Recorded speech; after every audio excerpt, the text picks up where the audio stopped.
commencer la séance du conseil municipal de ce soir. Je vais donc procéder à l'appel.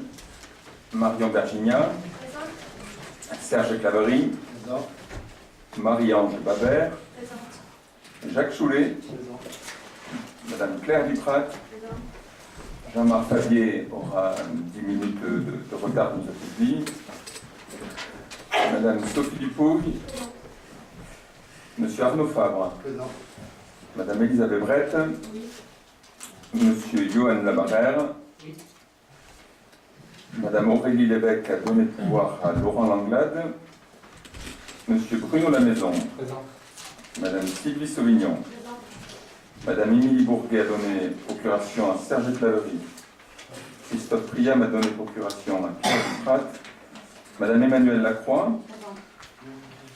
Monsieur Alain Lassalle a donné procuration à Arnaud Fabre, Monsieur Laurent Langlade, Madame Christelle Clermoisan a donné procuration à Marion Bergigna, Monsieur Christophe Vergès, Madame Marjorie Fautous a donné procuration à André Lafargue, Monsieur Olivier Martinez, Madame Nadine Pinchoré, Monsieur André Lafargue, Monsieur Alain Rambat, Madame Jacqueline Sellier. Y a-t-il des remarques, des commentaires sur la séance de la séance du 27 janvier? Oui, André.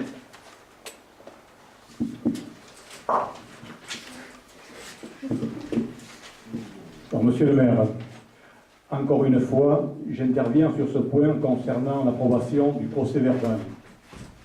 Nous pensions que mon intervention et nos échanges lors de la séance du 27 janvier auraient mis un point final sur le sujet. Nous constatons que ce n'est pas le cas. Sur le seul débat qui, le 27 janvier, nous a occupés à propos de l'approbation du procès-verbal de la séance du 28 décembre, le procès-verbal que vous nous soumettez ce soir est encore un condensé de mépris, de provocation.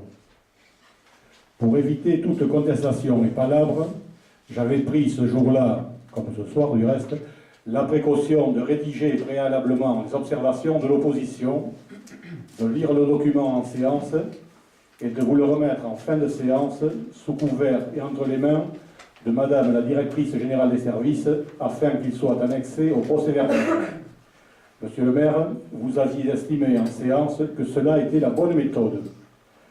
Et que découvrons-nous dans le procès-verbal? Encore une fois, une tentative de résumé de notre déclaration, certes moins édulcorée qu'en d'autres occasions, mais pas moins approximative, et aussi très largement dénaturée par des fautes de syntaxe ou le pli ou l'oubli de points essentiels. Témoignage de votre mauvaise foi et du mépris dans lequel est tenue l'opposition. Juste après est reproduite in extenso la déclaration lue par Monsieur le maire en réponse à de prétendues allégations de Monsieur Martinez lors d'une précédente réunion.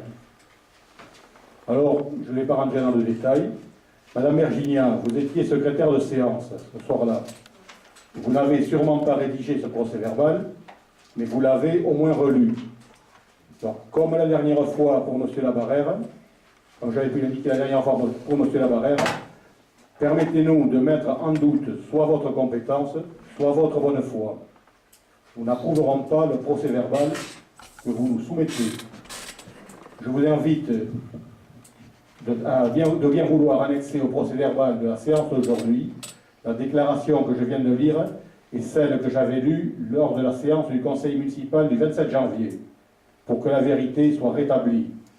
Je vous en remettrai un exemplaire papier en fin de séance, et pour éviter les erreurs de transcription, je vous adresserai une copie par mail dès demain matin. Je vous remercie. Bien, bref, je pense que c'est la bonne méthode. Je remarque que tu n'as pas fait de commentaires sur tout le reste du corps du procès-verbal. C'est donc qu'on est sur la voie du progrès. On y est à 11h. On est donc sur la voie du progrès. Il reste encore des marges d'amélioration. Contrairement à ce qui s'est passé dans la dernière mandature, je ne doute pas qu'on finira par avoir des procès-verbaux validés, y compris par l'opposition. Et donc, je prends acte des demandes d'amélioration. Le prochain procès verbal, j'espère, satisfera tout le monde.